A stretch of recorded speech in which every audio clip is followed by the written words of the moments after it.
तो हमारी पिछली वीडियो में हमने देखा था कि कैसे किरिशिमा अपनी वाइफ के साथ हॉलिडे मनाने एक आइलैंड में जाता है, मगर यहाँ पर किरिशिमा का असल मकसद अपनी वाइफ मिकी से हमेशा के लिए छुटकारा पाना था। और जब फाइनली उस गुफा के अंदर किरिशिमा मिकी को जान से मार देता है और गुफा से निकलने ही वाला होता है कि तभी उसको अपने पीछे एक बच्चा खड़ा हुआ दिखता है, जो न जाने क्यों मगर मिकी को अपनी मॉम कह के पुकार रहा था।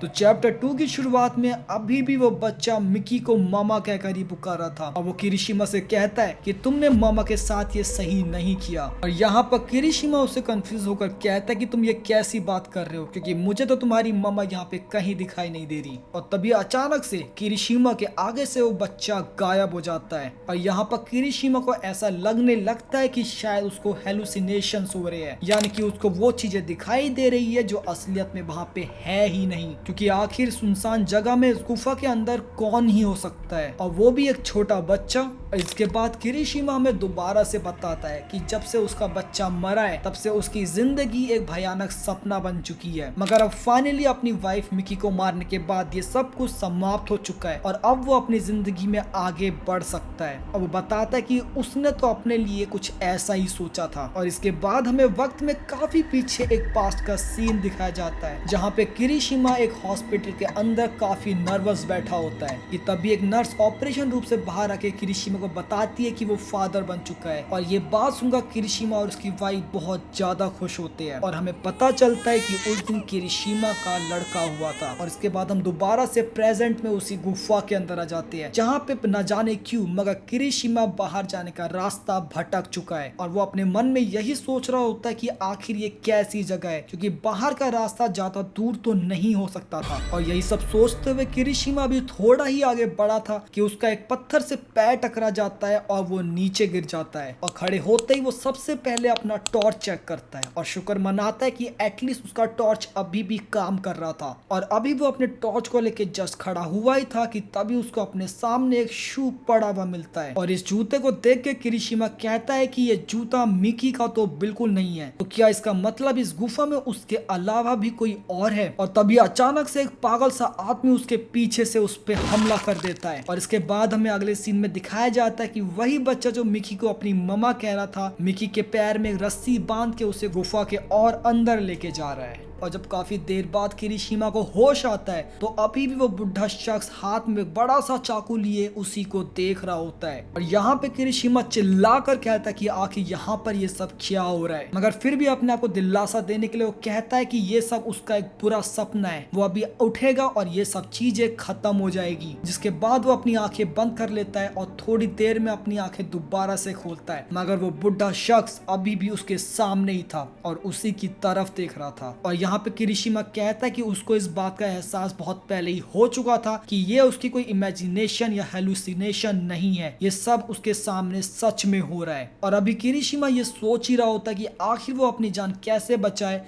कि तभी उसको अपने पैर के नीचे एक दरवाजा दिखता है। और यहाँ पे किरिशिमा के मन में सवाल आता है कि आखिर ये क्या है। और जैसे ही वो उस दरवाजे का गेट खोलता है तो नीचे उसको एक सीढ़ी दिखती है जो उसे गुफा के और अंदर लेके जा सकती है। और यहाँ पर किरिशिमा अपने आप को उस बुढ़े आदमी से बचाने के लिए उस गुफा के अंदर जाना शुरू कर देता है, मगर अचानक से उसका पैर जो है फिसल जाता है और वो बहुत बुरी तरीके से जाके उस गुफा के अंदर गिरता है। और जैसे ही किरिशिमा उस टनल के अंदर गिरता है वो बुढ़ा आदमी उसको दरवाजे के बाहर से देख रहा होता है। और यहीं पर इस मांगा का चैप्टर 2 जो है वो समाप्त हो जाता है। तो आज के लिए वीडियो में बस इतना ही। अगर वीडियो पसंद तो लाइक कर देना, चैनल में अगर नहीं तो सब्सक्राइब जरूर करना। That's all for today, bye.